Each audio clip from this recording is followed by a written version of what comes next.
अबूबकर जैसा यकीन और सदाकत पैदा कर लो। अबू जहल को जब पता चला ना कि मेराज की बात की है मोहम्मद मुस्तफ़ा ने, तो बड़ा खुश हुआ।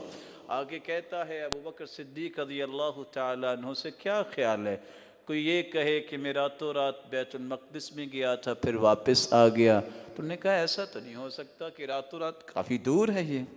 कहा अगर कोई कहे कि मैं सातों आसमानों की भी सैर करके आया हूँ, और सास खुश था कि बात बन गई है आज, तो अबूबकर भी इनकार कर देगा।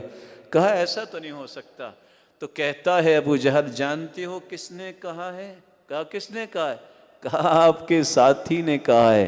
कहा इन्नी उसद्दिकुहु फीमा अबअद मिन ज़ालिक, अगर मोहम्मद ने कहा है तो मैं दोनों को मानता हूं और इससे बड़ी बात भी मानता हूं। कोई पैरामीटर्स नहीं, कोई अकल के घोड़े नहीं दौड़ाए, मोहम्मद ने कह दिया है ना, उससे बड़ी सच्चाई अल्लाह ने जमीन पे उतारी कोई नहीं, उतारी कोई नहीं। ये यकीन पैदा कीजिए, मोहब्बत अल्लाह के रसूल से वो कीजिए जो ये सहाबा करते थे। सैयदना अली जब उनसे कहा कि आपको अल्लाह के रसूल ने हुक्म दिया था कि सोते वक्त सुबहान अल्लाह अल्हम्दुलिल्लाह अल्लाहु अकबर 33 मरतबा कहा करो, तो आपने जिस रात जंग हो रही थी, जंग सिफ़ीन, तो उस दिन भी पढ़ी।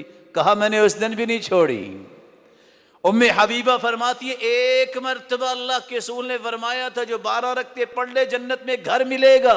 4 जोहर से पहले, 2 जोहर के बाद, 2 मगरिब के बाद, 2 इशा के बाद, 2 फजर से पहले। पूरी जिंदगी गुजर गई है, एक दिन भी ये सुन्नतें नहीं छोड़ी। ये मोहब्बत अपने अंदर पैदा कीजिए।